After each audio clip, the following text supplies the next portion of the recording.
Hello again guys, and welcome to 5th generation Hobby Shop. Welcome to another quick review. Shout out po natin si Sir Josue, no? Sir Josue, sir, welcome to 5th generation Hobby Shop. This is the WE 2011 High Kappa 5.1 Type K. So napakaangas din, napakaganda ng design. 2011 markings with, ayan o, may markings pa siya sa slide. So, ang ganda ng serrations niya sa front and with serrations din sa rear. Ayan. Check natin ko ambidextrous, manual safety na rin po. Ayan, liberty safety, magazine capacity 30 rounder with rail for flashlight. Yan, solid. So, bali, may kasama na rin siyang green gas, standard power, pop dyno. Then, may kasama na rin bala. Yan, o. Airsoft BBs, 0.23 grams. Ayan, so this is, again, this is the 2011 5.1 Type K. Standard size, adjustable pala yung sight niya, elevation and windage. Ayan. Tapos ambidextrous, manual safety. Ayan. Beaver tail safety, solid.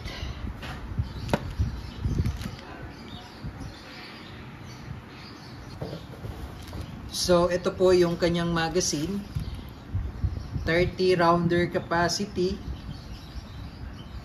double stock. Yan.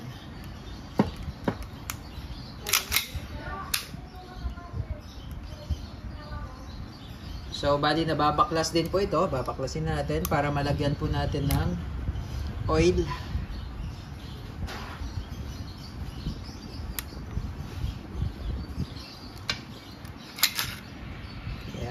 So ito po yung internals, internal parts.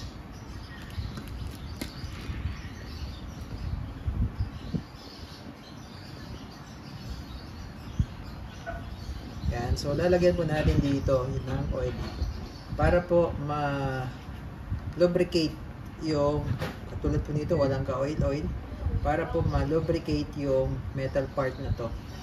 Kasi itong part na to po, ito po yung dinadaanan. Rail po kasi, rail po yan ng slide. Yan. Ito po.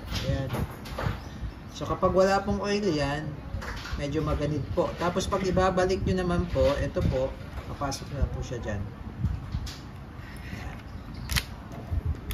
Tapos, ganyan lang. Sentro nyo lang siya dyan.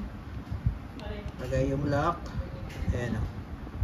Press, then release. Very smooth. So, punasan lang natin yung mga excess oil. Ayun. So, itong side na to, na-adjust niya. Na-adjust, up and down. Na-adjust po yan. Ito naman po, na-adjust po yan, elevation. Windage. Windage pala, sorry. Windage, tapos ito naman po yung elevation. At gusto nyo pong lagyan ng accessories, katulad ng flashlight, laser, pwede rin po siya. 5.1 Type K. This is semi-automatic gas blowback airsoft pistol. Pupunasan lang natin, medyo napadami yung oil.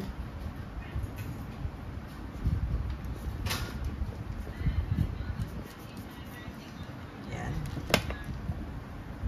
So ito po yung magazine. Yun nga po, 30 rounder capacity.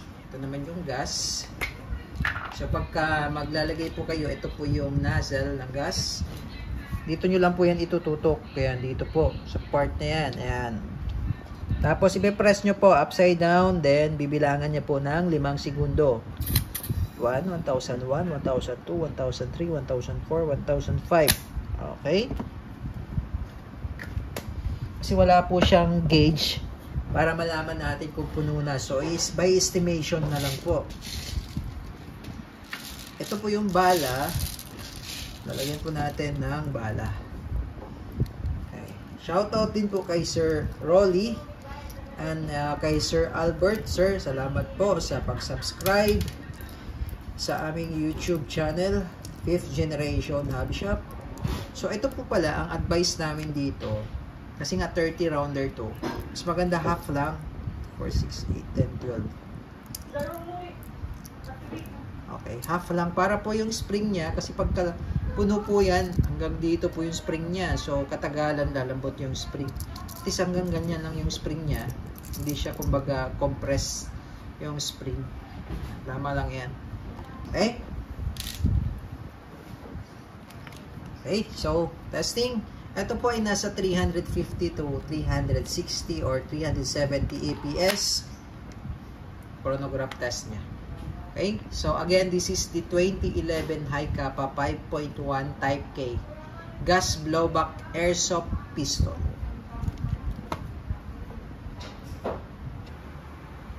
Okay, firing.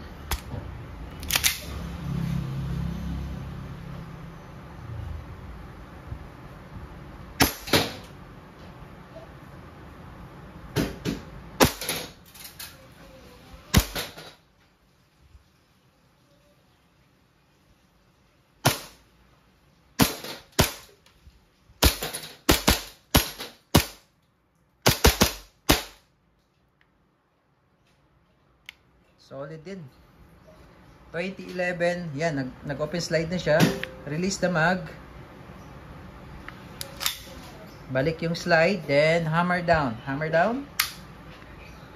Paano ma-hammer down? Kalabitin nyo lang. Okay? So, kailangan release nyo muna yung magazine. Okay? So, ito po may gas pa po yan. So, yung 15 rounds na yon, may gas pa po yan natitira.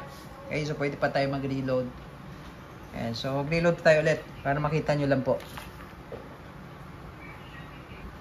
Okay, so nag-load po tayo ng another 15 rounds.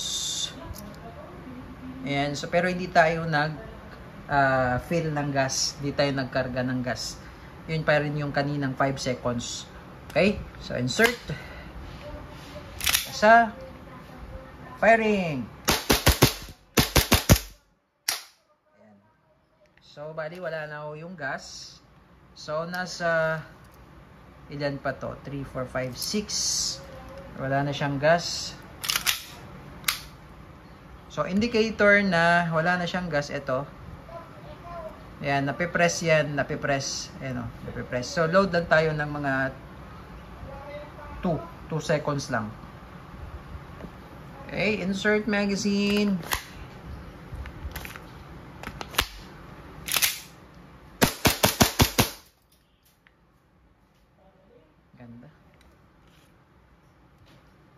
Release magazine, release the slide, then hammer down. All goods. 2011 High Kappa 5.1 Type K airsoft pistol.